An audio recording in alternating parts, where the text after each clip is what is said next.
Si General Fabian Ver ay isa sa mga pinaghihinalaang utak ng krimen. Ipinatawag din siya ng Agrava Commission at kasama siya ng mga akusadong nilitis ng Sandigang Bayan.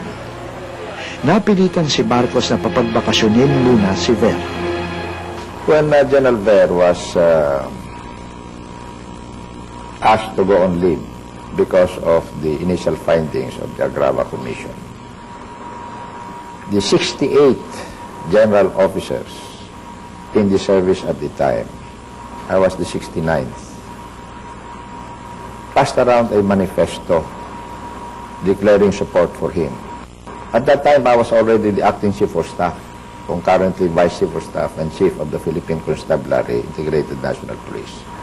I refused to join in that manifesto. I was the only one who refused among the general officers. Medyo nakita ko doon na masyado ng self-serving, masyado ng garapal yung ginagawa nila. Sa palagay ko, orders from here in Malacanang. Pinawalang sala ng Sandigang Bayan si Ver. Agad siyang ibinalik ni Marcos sa dating pwesto, lalong tumindi ang galit ng taong bayan.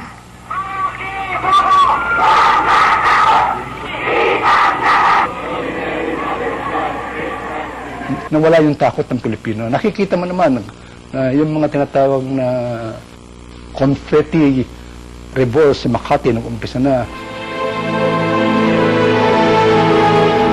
Things are beginning to unravel at that point. But I think it was also universally felt at the time that stability was like a ball of thread, and having slipped from your hands, it is not easy to pick up the pieces and make it whole again. Sa mismong hanay ng militar, lumaganap ang disgusto.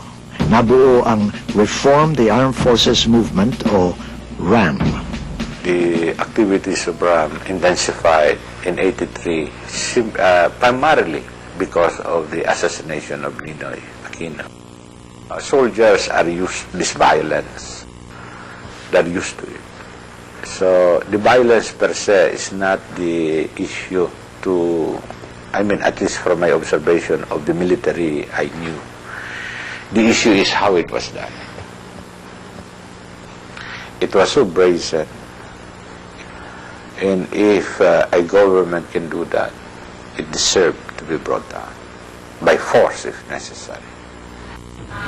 Sa mga kilos protesta, nagkasama ang mga aktivistang may iba't ibang ideolohiya at ang iba't ibang sektor ng lipunan, pati na ang malalaking negosyante.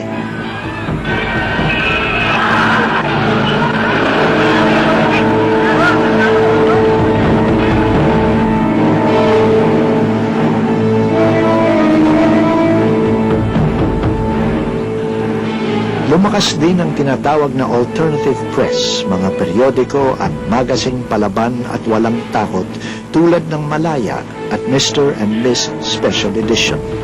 Minaliit ng rehimen ng mga ito at binansagang Mosquito Press. Now, ang Americans, malakas ang pressure nila si Marcos to allow criticism in media. Manyari, ang dami nang bumabatikos kay Reagan at saka si kay Carter at saka yung mga sumusunod sa kanila na bakit niyo sinusuporta itong diktadura. So, Marcos, para pagbigyan ang State Department, ang White House, ang Pentagon, ay he allowed the Mosquito Press to exist. Nabalisa ang Estados Unidos sa lumalalang kalagayan ng bansa, lalo na sa mabilis na pag-unlad ng impluensya at saklaw ng CPP, NPA, NDF. The Americans realized that eventually they had to do away with Marcos because they had their bases here. And they did not want that bases to be isolated. And they did not want the CPP, NPA to get stronger and stronger.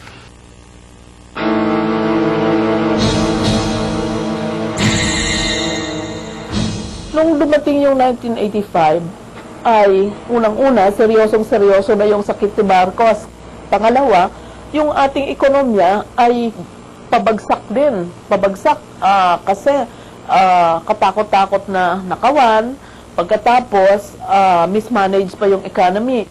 ang paniwala ni Presidente Marcos noon he was under siege internationally from all the Western governments. Gusto niya mag-communicate sa American people through David Brinkley Shaw that he was willing to go through national elections, presidential elections. And that will prove, you see, that he is not the ruthless, hungry, despotic dictatorship that the American media was picturing him to be. Doon siya nagkamali. Malaking pagkakamali niya yan. Doon nag-umpisa ang kanyang fall. I announce that I am ready to call a snap election, perhaps earlier than 8 months, perhaps 3 months or less than that.